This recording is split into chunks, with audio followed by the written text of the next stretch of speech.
उसके हिसाब से तय कर लीजिए। कैटेगरी 1, जो आईएएस नहीं भी बनेंगे तो जिंदगी एकदम सेफ, उनके माता पिता के पास अच्छा खासा बिजनेस है, प्रॉपर्टी है, खेती बहुत बड़ी है,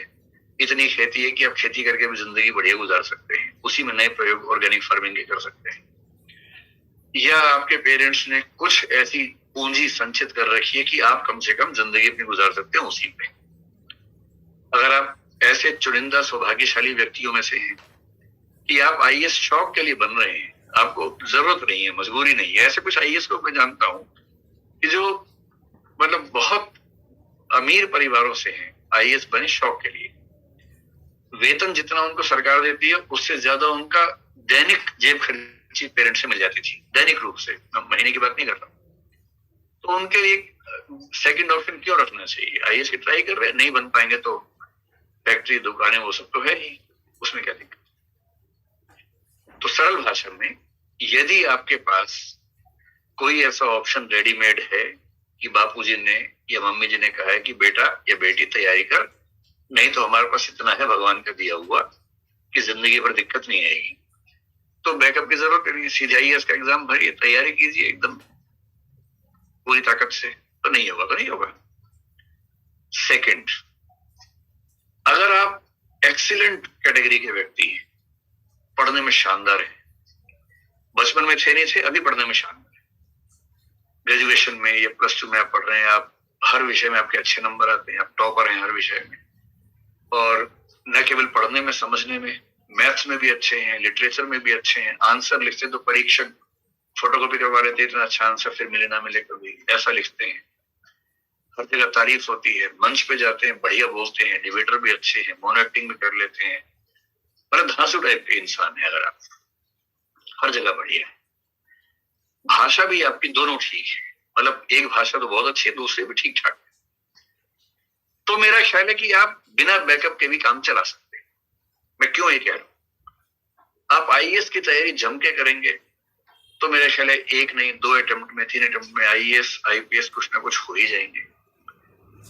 ईश्वर ना करे नहीं हो पाए तो पीसीएस में किसी अच्छे रैंक पे आ जाएंगे, एसडीएम बन गए, डीवाईएसपी बन गए, वो भी एक बहुत बढ़िया जॉब होती है। मान लीजिए कि दुर्भाग्य बहुत ही ज्यादा है, ना आईएएस बने ना पीसीएस बने, तो मैं आपको एक बात और बता रहा हूं, आईएएस की ठीक से तैयारी करने वाला व्यक्ति जो पढ़ने लिखने बोलने में ठीक है, आईएएस की तैयारी करते करते उसके पास वैसे ही बहुत सारे ऑप्शंस पैदा हो जाते हैं, जैसे सीएपीएफ उसका आराम से हो जाता है, जैसे प्रोविडेंट फंड कमिश्नर का एग्जाम उसका आराम से निकल सकता है, जैसे एकेडमिक्स में जाने का मन करे बाद में, या मीडिया में जाने का मन करे, मीडिया तो ऐसे लोगों के लिए मतलब भूखा है कि आईएएस की ठीक से तैयारी करने वाले व्यक्ति उनको मिल जाए काम करने के लिए, इतनी वैल्यू है आईएएस वालों की दुनिया में। अगर आप किसी मीडिया चैनल में जाए, अच्छी तैयारी की, अच्छा बोलते हैं, अच्छा लिखते हैं, तो वेब मीडिया में या इलेक्ट्रॉनिक मीडिया में या प्रिंट मीडिया में डिग्री करने वालों कोई नहीं पूछता है जितना पूछेंगे आपको, क्योंकि आपका पढ़ाई और समझ का लेवल वैसा होता है। किसी अच्छी मैगजीन में, किसी अच्छे पब्लिकेशन में आपको बहुत शानदार काम मिल सकता है, बहुत कम समय में आप आगे बढ़ सकते हैं, तो बहुत दिक्कत नहीं है। यदि आप तीसरी कैटेगरी में हैं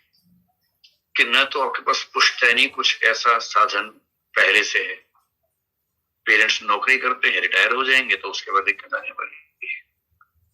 या पेंशन भी नहीं मिलने वाली है, और साथ में आप इतने धांसू भी नहीं रहे पढ़ाई लिखाई में, हर चीज में, कि आपको हर जगह एक्स्ट्रा ऑर्डिनरी माना जाता हो, आप कमाल कर ही देंगे ये भरोसा सबको है आप पे, तो मेरा ख्याल है कि एक बैकअप ऑप्शन लेके चलना ठीक है। बहुत खतरा उठाना, है ना, कफन सिर पे बांध के चलने का मतलब है नहीं। बैकअप का मतलब ये है कि आप जिस विषय की पढ़ाई कर रहे हैं यूपीएससी में, उसमें साथ में एमए कर लीजिए, एमएससी कर लीजिए, हो सके तो बीएड जैसी डिग्री कर लीजिए, हो सके तो एलएलबी कर लीजिए, कुछ ऐसी प्रोफेशनल डिग्री ले लीजिए कि जरूरत पड़ने पर बाद में उस रास्ते पर बढ़ सके। जैसे इंग्लिश मीडियम में कोई है, एलएलबी अगर कर ले, लॉ ही ऑप्शन रख ले, तो कम से कम जुडिशरी का ऑप्शन भी खुल गया, वकालत का ऑप्शन भी खुल गया। हिंदी मीडियम से हैं तो आपने अपने विषय में, जैसे हिस्ट्री है या साहित्य है, कोई विषय है,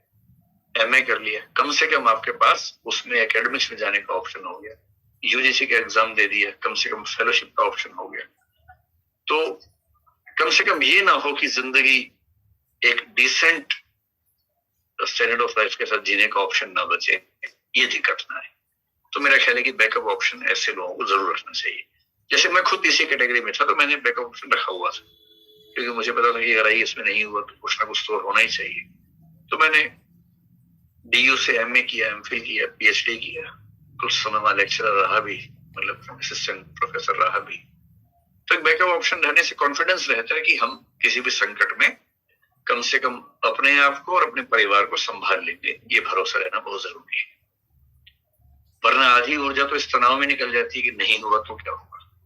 उस तनाव से बचने के लिए बैकअप लेके चलेंगे तो अच्छा है। तो अमृत, पूरे हुए प्रश्न? बिल्कुल, सवाल काफी हद तक हमने सब कुछ